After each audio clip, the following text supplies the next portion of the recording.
মহিলাদেরকে মাঠে ময়দানে ডেকে এনে ওয়াজ শোনানোর আয়োজন করাটা শরীয়তসম্মত নয়। কেননা মহিলাদের ক্ষেত্রে শরীয়তের নির্দেশনা হলো ইবাদত বন্দেগী থেকে শুরু করে তাদের সকল কাজ পুরুষ থেকে আলাদা হবে। তাদের অবয়ব ও চলাফেরা পুরুষদের দৃষ্টির আড়ালে থাকবে। পুরুষের জন্য যেখানে 5 ওয়াক্ত নামাজ মসজিদে এসে জামাতের সাথে আদায় করা শরীয়তের গুরুত্বপূর্ণ হুকুম, সেখানে নারীদেরকে গৃহাভ্যন্তরে নামাজ আদায় করতে উৎসাহিত করা হয়েছে। মসজিদে নববীতে যেখানে 1 রাকাত নামাজের ফজিলত কমপক্ষে 1000 রাকাতের সমান, এর সাথে আবার রাসূলুল্লাহ সাল্লাল্লাহু আলাইহি ওয়াসাল্লামের মতো ইমামের পিছনে নামাজ পড়ার সৌভাগ্য তো রয়েছে। তা সত্ত্বেও সে সময় নারী সাহাবীদেরকে তাদের গৃহাভ্যন্তরে সর্বাধিক নির্জন স্থানে নামাজ পড়াকে উত্তম বলা হয়েছে।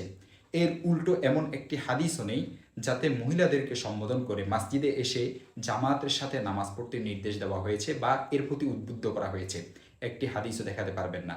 আমরা মুসনাদে আহমদের হাদিস নং 27090 এবং আল মুআজামুল কবির তবরানির হাদিস নং 8914 এবং মাজমুউজ জাওয়ায়েদ হাদিস নং 2118 আমরা দেখতে পাই মহিলাগণ শরীয়তসম্মত প্রয়োজন ছাড়া কোনো ইবাদত বন্দেগীর জন্য ঘর থেকে বের হয়ে অন্য কোথাও না যাওয়ার মেসেজ সেখানে রয়েছে।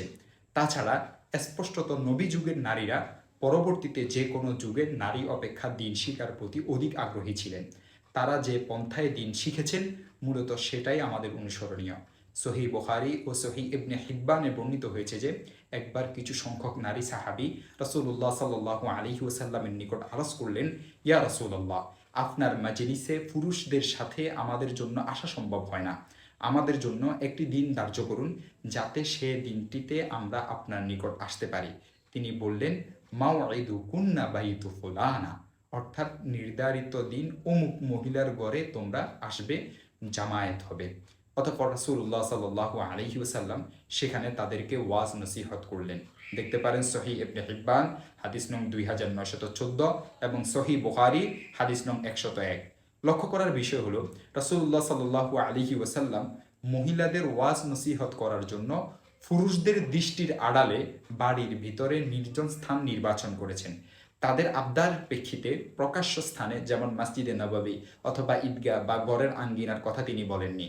তিনি তাদেরকে বলেছিলেন, মাওঈদুকুন্না বাইতু ফুলানা, অমুক মহিলার ঘরে তোমরা একত্রিত হও। তাছাড়াও শরীয়ত অনুমোদিত প্রয়োজন ছাড়া বোরকা পরেও নারীদের জন্য পুরুষদের সমাগম স্থলে যাওয়া থেকে বিরত থাকার কথা বলা হয়েছে। দ্বীনের জরুরি ইলম শিক্ষা করা নারীদের উপর ফরজ। তাদেরকে সঠিক ঈমান আকীদা শিক্ষা দেওয়া, তালিম তরবিয়ত করা খুবই দরকার। তবে এর পদ্ধতি হতে হবে অবশ্যই শরীয়তসম্মত।